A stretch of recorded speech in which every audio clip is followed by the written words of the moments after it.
Olá, senhores. Estamos aqui novamente. Este é o canal Antônio Vieira. E quem está chegando pela primeira vez a este canal, eu me apresento. Eu sou o professor Vieira e o propósito principal deste canal é colaborar com a formação profissional e a educação de profissionais que tenham a topografia em seus currículos. Vamos iniciar hoje uma nova playlist, né? A aerofotogrametria, que futuramente, né, em outros vídeos, vamos aplicá-la a várias situações, a vários propósitos, entre os quais ao projeto básico e ao projeto executivo de estradas. Fundamentalmente, nós podemos distinguir dois sistemas fotogramétricos: fotogrametria de uma única imagem e fotogrametria de dupla imagem ou estereofotogrametria. Na fotogrametria de uma só imagem, se medem coordenadas bidimensionais no plano da fotografia e, posteriormente, se transformam em coordenadas tridimensionais. Na estereofotogrametria, se forma um modelo óptico tridimensional com um par de fotografias convenientemente orientadas. Essas fotografias são tomadas de avião ou de aeronave ou numa câmera colocada próxima ao solo, como veremos posteriormente. As fotografias devem ser tomadas de um determinado intervalo entre as estações de exposição, denominado base, para obter uma superposição adequada. Nós vamos ver em aulas seguintes que essa superposição é condição sine qua non para que se possa formar um modelo óptico tridimensional do terreno fotografado. Existem outros dois conceitos principais de classificação: a fotogrametria terrestre e a fotogrametria aérea. Na terrestre, as fotografias se tomam com a câmera colocada sobre o terreno ou muito próxima dele, conservando o eixo óptico da câmera horizontal, enquanto que na fotogrametria aérea, a câmera é montada num veículo aéreo e o eixo óptico pode ficar na vertical ou oblíqua. Aí seriam fotografias aéreas verticais ou oblíquas. Veremos essas classificações em outras aulas. Nessa nossa aplicação, nesse nosso trabalho, nessas nossas aulas, vamos nos ocupar só da aerofotogrametria, com dupla imagem, né, com duas fotografias.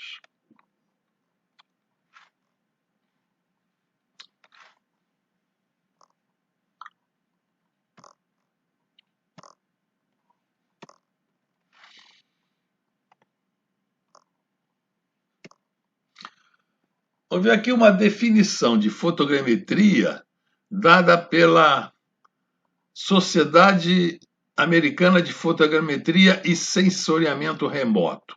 Então, fotogrametria é a arte, ciência e tecnologia de obtenção de informações confiáveis sobre os objetos físicos e o meio ambiente através de processos de gravação, medição e interpretação de imagens fotográficas e padrões de energia eletromagnética radiante e outros fenômenos. Então, essa definição foi estabelecida em 1980 e vamos confiar nela, né? Na sua evolução e na origem, a fotogrametria passou por uma fase de prancheta, né? Seria a fotogrametria de prancheta, que a câmera era colocada sobre um tripé e uma prancheta. Uma fotogrametria analógica, nós vamos ver, fotogrametria analítica e, posteriormente, na sua fase atual, a fotogrametria digital. Então, à medida que a tecnologia avança e permite que os modelos matemáticos possam ser implementados, vai citando essas várias classificações. Vamos ver então brevemente como se dá a obtenção e o tratamento e utilização dessas imagens, né, da fotogrametria, né? Vamos ver o enfoque assim mais na aparelhagem, na tecnologia, na evolução tecnológica. Na sua obtenção, começou lá pela 1800 e qualquer coisa, as fotografias aéreas eram tomadas de avião. Tiveram uma aplicação muito grande na Segunda Guerra Mundial e até em guerras anteriores, na Guerra de Secessão, né, lá dos Estados Unidos, para que se pudesse observar o movimento das tropas inimigas.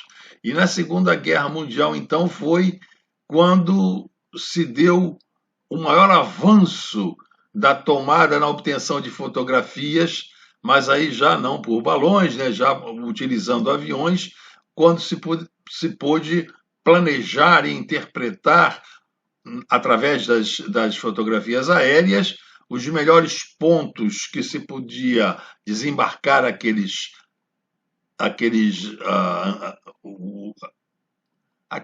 anfíbios, né, da Marinha, e o avanço das tropas de acordo com a consistência do terreno dali em diante.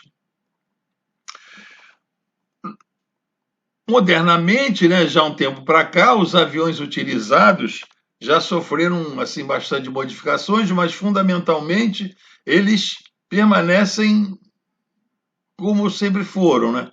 É uma aeronave montada, né, projetada só para tirar fotografias aéreas. Na fuselagem do avião são produzidos aberturas onde se colocam os sensores e as câmaras aéreas, sensores como esses, câmaras aéreas, para captar então a luz e captar também às vezes elementos do espectro eletromagnético próximo à faixa da luz, quando se quer detectar, por exemplo, urânio ou petróleo, com os vapores emanados da superfície terrestre. Dentro da aeronave, temos esse operador aqui controlando a tomada das fotografias aéreas, que, embora sejam pré-programados aquele voo, é preciso ter um operador, porque a velocidade do avião pode sofrer alterações tanto na sua direção quanto na mesma direção, né, devido ao vento, e ele constantemente, ou quando isso acontece, deve estar reprogramando o intervalo de exposição para que aquela superposição de 60% normalmente entre cada fotografia entre a fotografia e a anterior, seja conseguida. Aqui está brevemente o exemplo de uma câmara aérea, né, com suas componentes, uma parte onde se coloca a unidade de armazenamento, né, naquele tempo um pouco mais anterior, isso aqui já se dá na década de 70, 80, seriam filmes cassetes registrando a imagem, e tem também, dá para se destacar aqui o giro estabilizador, né, um sistema Cardan que permite manter a câmara aérea estabilizada, embora o avião possa sofrer pequenas oscilações, o sistema de lentes, um cone de lentes, e aqui outro dispositivo de navegação. Isso então é uma câmara aérea RC-30, né? Um modelo RC-30. Para o tratamento da imagem, usa-se então, no caso aqui, nessa parte de tratamento,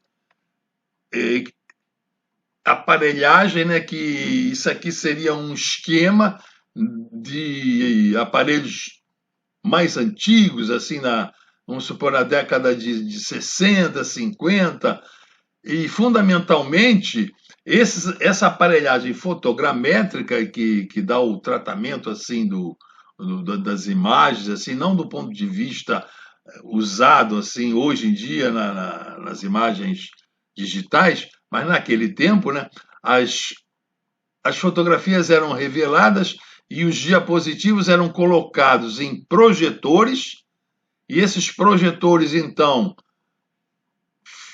devidamente orientados aqui no equipamento, aqui está só um esquema, reconstituíam aquele feixe de raios luminosos que existiu lá no terreno no instante da tomada de cada foto. Então aqui é como se fosse a posição de um avião, um dos projetores emula, né, a posição de um avião, e aqui seria aquele feixe de luz que levou todas as imagens do terreno para aquela câmara aérea, e no instante seguinte de exposição, o avião estava nessa posição e o cone que existiu de luz que levou todas as imagens do mesmo terreno fotografado levou para a outra tomada da foto, né? Então isso aqui é o princípio fundamental.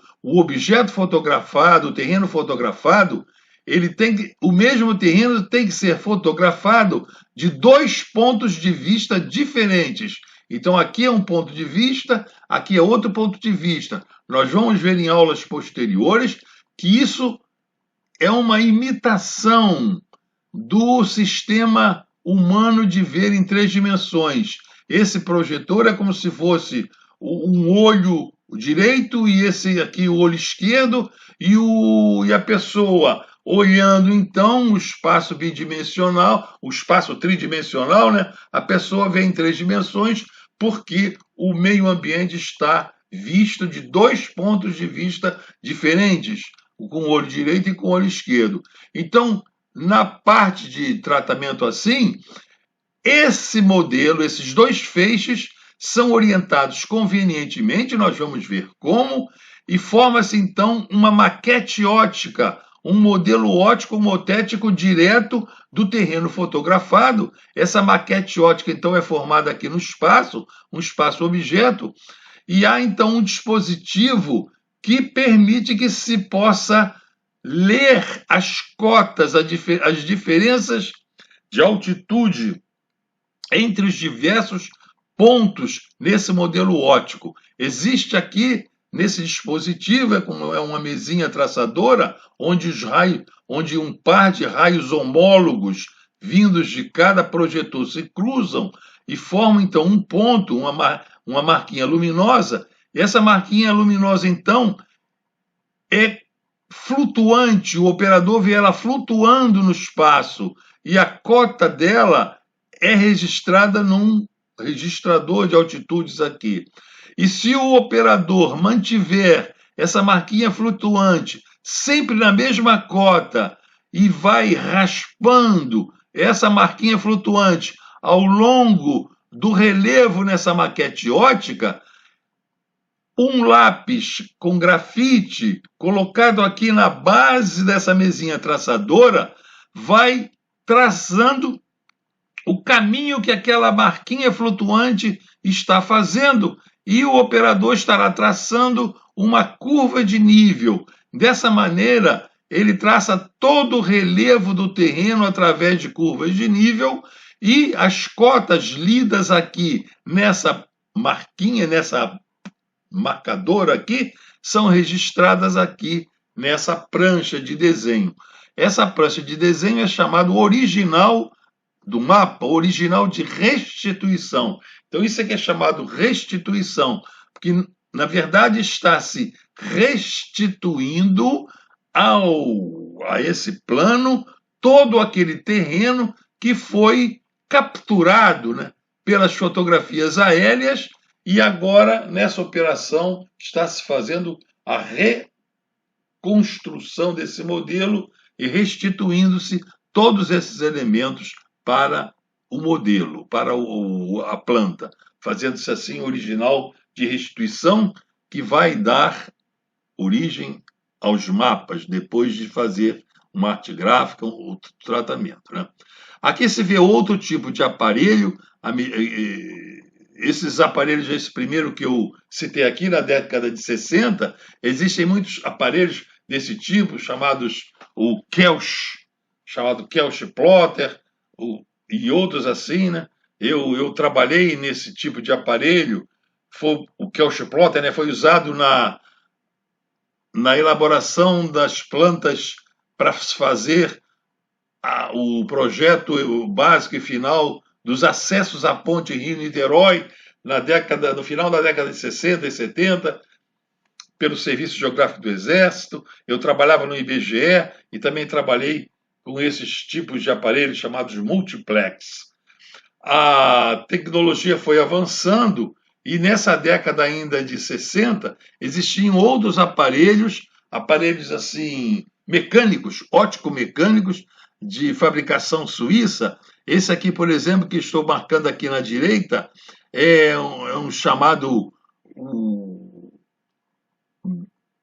B8, né? B9, B8, B9 dessa categoria, em que os projetores, as fotografias, os diapositivos já são colocados aqui nesses projetores, um à direita, o outro à esquerda, e forma-se então um modelo óptico aqui no espaço. O operador, através de umas oculares aqui, ele produz, né, ele produz esse modelo óptico.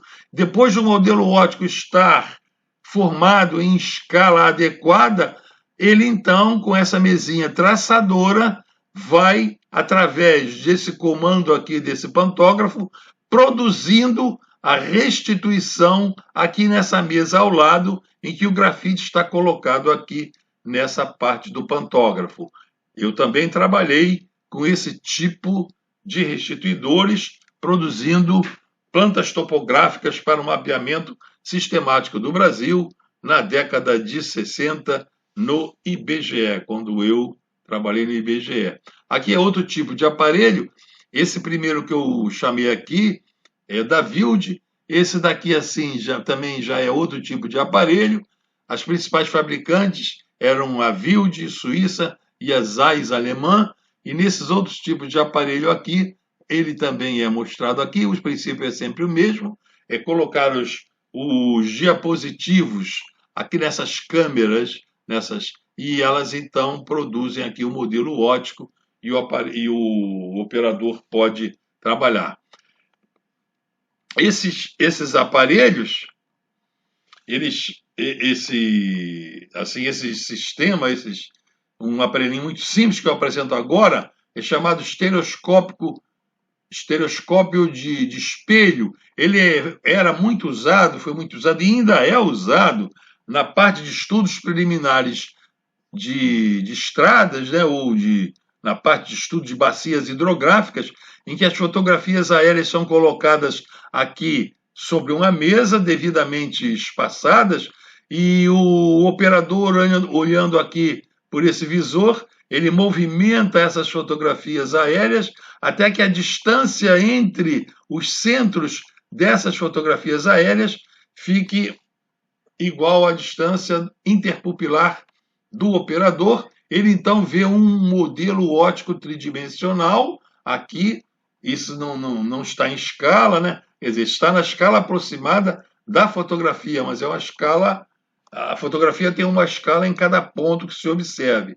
E os raios luminosos, eles partem aqui dos pontos homólogos da fotografia, refletem nesse espelho. Tem o primeiro espelho, é esse aqui que está na horizontal, um espelho grande. Esse espelho reflete a imagem para esse outro aqui, que é paralelo a ele, e desse então vai para a ocular, que leva a imagem da fotografia, do ponto na fotografia direita para o operador. Analogamente, o da fotografia esquerda faz isso. Então o operador vê o objeto fotografado, né, de dois pontos de vista diferentes, forma então um modelo tridimensional. E com essa barrinha aqui que eu estou apresentando a vocês, o operador tem aqui duas lâminas de cristal com a marquinha marcada nelas, em que ele pode ver essa marquinha flutuando nesse modelo óptico e ele pode, afastando e aproximando essas lâminas com esse cursor aqui, com esse micrômetro. Isso é um micrômetro, tem um nônio aqui, um nunes. Ele pode então medir diferenças de paralaxe que são transformadas em alturas. Aqui está um detalhe dessa barra de paralaxe. Com essa barra de paralaxe, nós podemos medir diferenças de paralaxe e com elas diferenças de altura e com isso usá-las no estudo de um traçado, no estudo de uma bacia hidrográfica, para ver o caimento das águas de uma bacia. Isso daí ainda é usado hoje, o estereoscópio de espelho com barra de paralaxe. Aqui é um outro aparelho desses de formação de tratamento aí do modelo estereoscópico. Esse já é da Zeiss, é um Planicart. Existia também o Planimat e é dessa mesma forma. Esses aparelhos já têm uma precisão superior aos apresentados antes, aqueles Kelches e aqueles chamados B8, A8, porque esses daqui já são dotados de engrenagens movidas com manivelas, então os movimentos são mais finos. O movimento da marquinha flutuante vista aqui pelo operador, ele estaria sentado aqui e aqui por onde ele olha. Essas duas hastes aqui, tem uma haste metálica aqui, outra haste metálica aqui, nos outros aparelhos também tinham, e essas duas hastes metálicas, elas materializam aqueles dois pares de raios homólogos que levam a imagem de cada diapositivo e o operador tem, então, naquele modelo óptico, ele pode medir a altitude, né, a cota, e mantendo essa marquinha aqui no mesmo nível, ele pode, através dessa mesa traçadora, traçar, então, aqui a restituição. Uma aplicação desses aparelhos, posteriormente, né, tudo isso era naquele tempo, podemos chamar assim, de uma fotogrametria analógica, que fazia-se uma analogia da tomada da foto aqui com o tratamento daquelas fotos tomadas para reconstituir aquele modelo óptico. Então, isso é uma analogia. Então, era também chamada uma fotogrametria analógica. E com o avanço da informática, pôde-se fazer a fotogrametria digital. Então, esse aparelho aqui, assim, de engrenagens, ele foi já na década de 70, ele foi acoplado a um sistema de captura de coordenadas dessa maquete óptica, essas coordenadas, esse sistema de coordenadas formado aqui nessa maquete óptica, essas coordenadas eram capturadas por um sistema de aquisição de captura de imagens e então todo o tratamento depois era feito analiticamente, era uma fotogrametria assim analítica. Já foi um avanço da fotogrametria. Aqui é um outro tipo de aparelho, né? Esse aqui era da Zeiss, esse aqui já era da Wilde, em que o operador aqui está já fazendo seu trabalho de restituição. Ele está vendo aqui o modelo óptico, essas duas hastes metálicas estão fazendo a simulação daqueles dois raios luminosos que vêm da mesma imagem lá na fotografia, e o operador então está transmitindo esse movimento aqui para essa ponta do grafite e, com isso, está traçando todos os elementos naturais e artificiais que ele vê naquela maquete ótica, formando assim o original de restituição.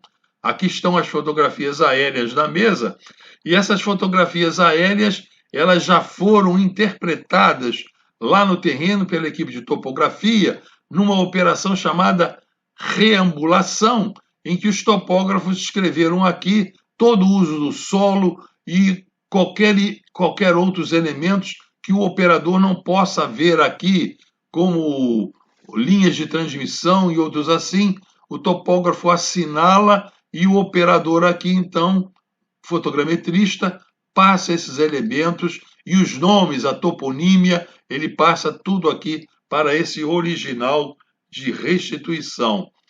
E aqui já tem, por exemplo, já poderia ser aquele sistema de aquisição de coordenadas, de modo que se poderia também fazer uma captura de coordenadas desse modelo óptico para cá, passando assim da fotogrametria analógica para a fotogrametria analítica. Aqui já se vê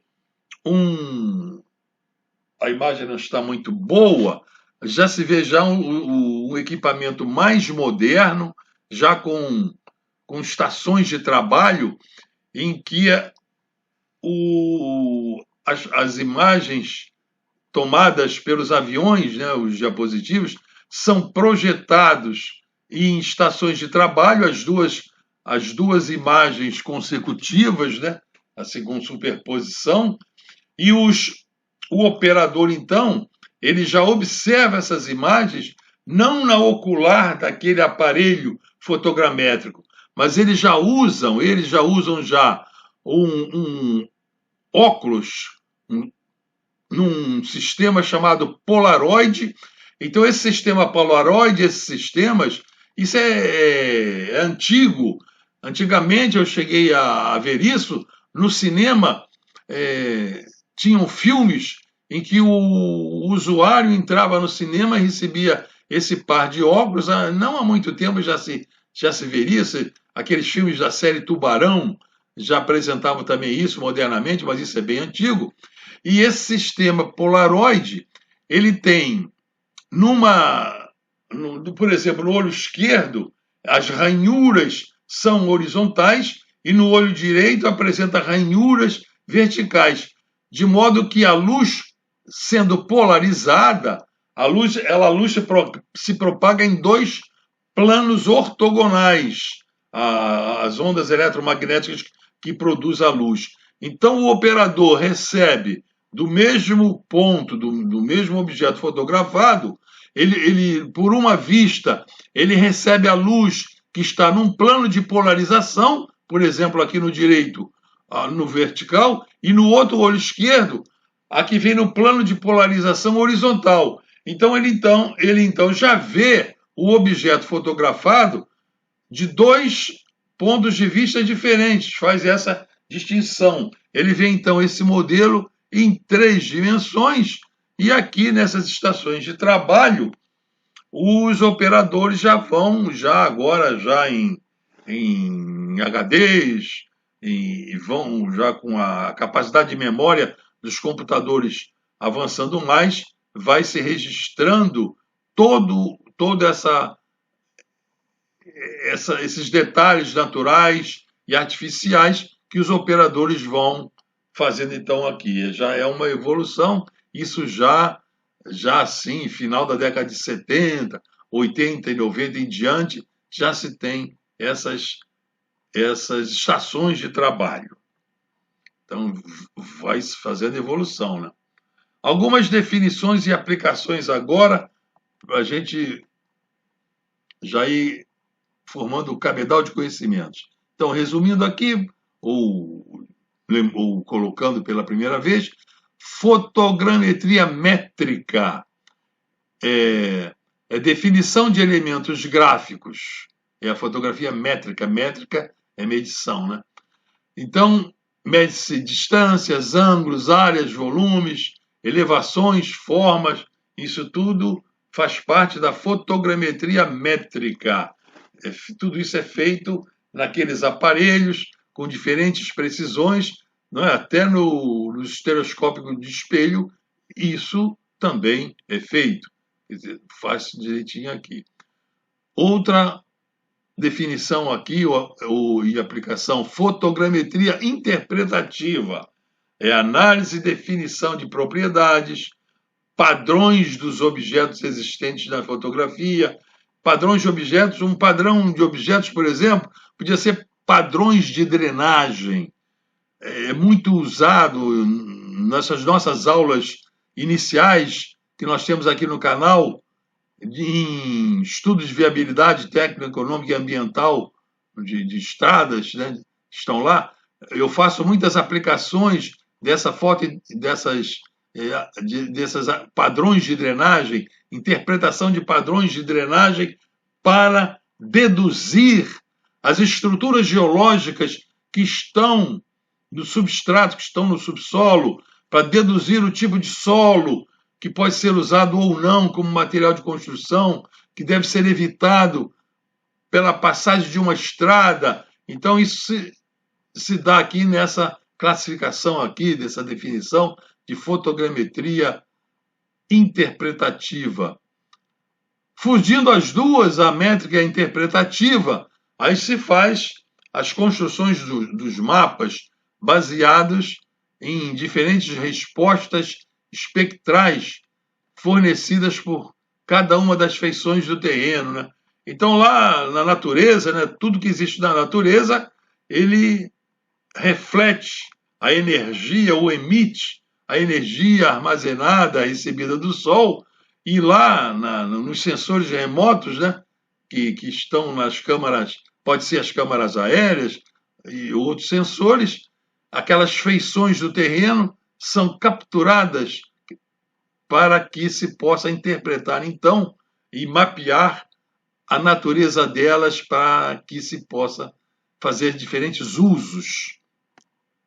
Aplicações: através da fotogrametria é possível a reconstrução de um espaço tridimensional, como nós já vimos com aquela aparelhagem do espaço-objeto, né? Chamado espaço-objeto. Aquela maquete ótica é uma imagem, é um espaço-objeto que, através dela, nós podemos produzir mapas, a restituição. E podemos, a partir de imagens bidimensionais, também chamadas espaço-objeto, né? Então, essa reconstrução, chamada assim também restituição, permite análise completa do espaço que estamos estudando, obtendo e extraindo informações numa escala de trabalho e fazendo uso, né? Faz-se uso nesse trabalho de fotogrametria, de uma extensa formulação matemática visando dar um tratamento cartográfico, né? Então, todo esse trabalho da fotogrametria, isso tudo é traduzido matematicamente, desde aquele feixe de raios ópticos, que fica no âmbito da geometria projetiva, ou até depois a base de sistema de coordenadas que se forma na fotografia, na imagem. Então, é uma parte muito rica de matemática que, à medida que a tecnologia vai avançando, essa parte de matemática vai sendo tratada, resolvida mecanicamente e, atualmente, né, vai sendo resolvida por processadores microeletrônicos na parte digital. Nós vamos também ver isso em aulas futuras. Uma classificação aqui que podemos ter, quanto ao instrumental, aquele instrumental usado, podemos chamar a fotogrametria analógica, né, porque aquele instrumental procura fazer uma analogia com a forma como se fez a tomada das fotografias lá do meio ambiente. Uma fotogrametria analítica, né, quando naquele modelo óptico se capturam as coordenadas através de um sistema de coordenadas estabelecido ali, aí faz-se todo o tratamento analítico, uma fotogrametria digital, que é modernamente agora, em que as câmeras aéreas já são câmeras digitais, e tudo então se dá na base das imagens digitais e do seu tratamento e a obtenção, então, através de tecnologia apropriada. Essa, então, é a fotogrametria digital. E outra classificação, de acordo com a posição e a orientação da plataforma da coleta das informações. Então, tem a aerofotogrametria, em que essa plataforma, né, é um avião está sendo lado, né? Podia ser um drone, um vante, também podia se chamar aerofotogrametria, né? Só porque as altitudes de voo são pequenas, mas poderia entrar aqui nessa classificação. No caso, em termos da posição da plataforma, a fotogrametria terrestre, fotogrametria curta distância, né? Essa de curta distância é quando a câmera fotogramétrica está próxima ao objeto fotografado, e essa fotogrametria terrestre é quando a câmera fotográfica, né, fotogramétrica, é colocada ali sobre o solo natural ou próxima dele, né? E a fotogrametria espacial e digital, quando a câmera aérea, né, a câmera que captura essa energia radiante, é colocada numa espaçonave ou no satélite que orbita a Terra. Aqui a estereofotogrametria, quando se trabalha com duas fotografias para esse par formar um modelo óptico. E também uma classificação da fotogrametria assistida por computador é quando se usa, no caso, aquela fotogrametria analítica, fotogrametria, isso ela fica sendo assistida por computador. Bom, essa foi então já uma classificação para nós já temos um cabedal assim de um linguajar técnico já comum entre nós. Então terminamos aqui a nossa aula, senhores. Espero que tenham gostado. Obrigado por ter assistido. Se gostaram, dê um like, compartilhe com seus colegas para que nosso canal possa crescer cada vez mais. Então, até a vista, pessoal!